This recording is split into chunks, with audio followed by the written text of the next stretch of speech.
Picture a world before Egypt, before Sumer, before the pyramids, before the wheel, before a single word of history was ever written down. The Bible describes it as the world before the flood, and says it ended not by chance, but by judgment. Welcome back to Ancient Shadows. Today we're going back to the age before the flood, the antediluvian world Genesis describes in just a few chapters. Every culture on Earth remembers some version of the same catastrophe. Genesis says we know why. Plato described Atlantis in two dialogues, Timaeus and Critias, a magnificent island civilization beyond the Pillars of Hercules. Wealthy, advanced, ringed by concentric canals of land and sea, grown so corrupted by pride and greed that the gods judged it, sinking the whole civilization beneath the waves in a single day and night. Some researchers argue Plato wasn't describing one island at all, but preserving, through a Greek lens, a folk memory of something far bigger. The entire worldwide civilization that existed before a great flood. Advanced, populous, and morally corrupted, judged and erased all at once. That's a strikingly familiar shape for a story Genesis tells just a few chapters before Noah. 19th century scientists proposed Lemuria, a lost continent later reimagined as Mu, the cradle of humanity sunk beneath the waves. The Sumerian King List names 10 kings who ruled before a great flood, reigning for tens of millennia. Hindu and Chinese traditions both open with a golden first age, ended by disaster. The cultures on 4 continents, with no contact with one another, all remember the same shape of story. A civilization before time and a catastrophe that ended it. What if none of that is a coincidence? What if these are fragments of one true memory?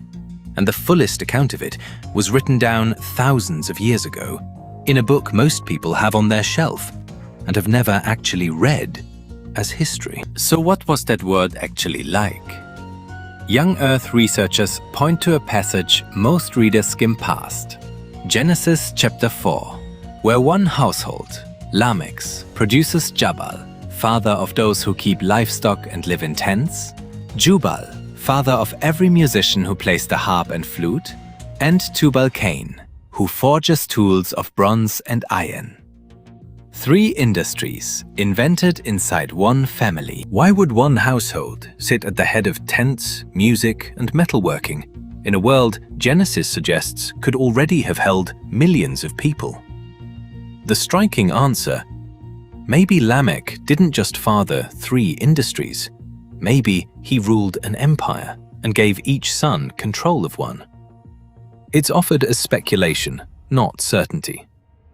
But it points to something Genesis never once calls primitive. And that population wasn't small. With lifespans like Methuselah's 969 years, generations overlapped for centuries, and the pre-flood world likely held a genuinely large, technically capable, global civilization, long before the flood ever came. Genesis is just as blunt about what that civilization became. Filled with violence, marked by the Nephilim, its every inclination bent toward evil, continually. Not a primitive tribe wiped out by a local disaster, a whole corrupted civilization, gone in a flood, exactly the way Genesis says it happened. In 1994, archaeologists uncovered Göbekli Tepe in southeastern Turkey. Massive carved pillars, conventionally dated thousands of years before agriculture, before the wheel, before anything science expected people that early to build. On a biblical timeline, it places it differently, right around 2000 BC, early post-Babel, and less than 400 miles from Mount Ararat, where Genesis says the ark came to rest.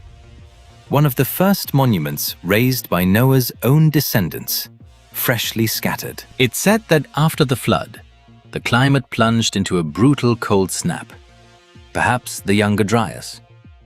A flood violent enough to end a world would produce exactly this kind of shock afterward. To be clear, the Ark is not buried at Göbekli Tepe, and there is no artifact proving who built it or why.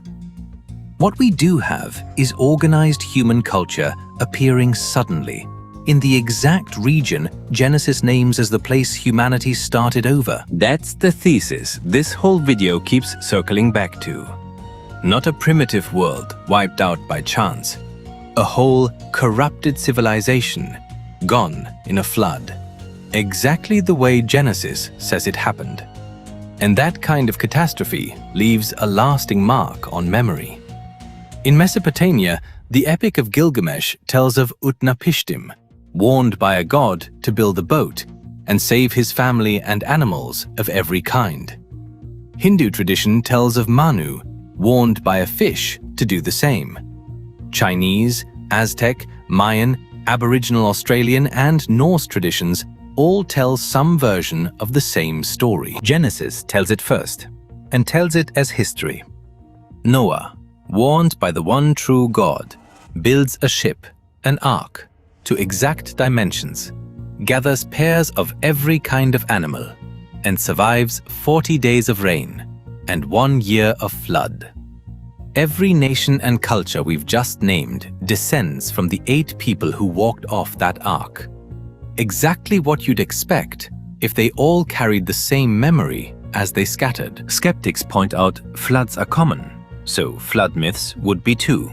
Fair enough, but it doesn't explain why these stories, worldwide, describe not a river overflowing its banks, but an entire world remade, survived by one family, by design. Genesis explains why judgment came. God sent the flood as a judgment because of the extreme wickedness, corruption, and violence that had filled the earth. If the flood really remade the world's coastlines, some trace of what came before might still be down there. Off Yonaguni, Japan, divers found a submerged rock formation with strikingly straight edges and terraced steps. An artificial monument, some argue, from a world before the waters rose.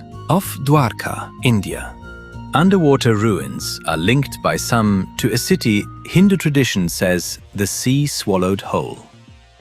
And the 1513 Piri Reis map has been read by some as showing an ice-free Antarctic coastline centuries before it was ever surveyed that way. Maybe it's one more piece of a pattern. None of this proves every detail, but legends on every continent, a king list naming rulers from before a flood, ruins under the water, a monument raised in the very shadow of Ararat.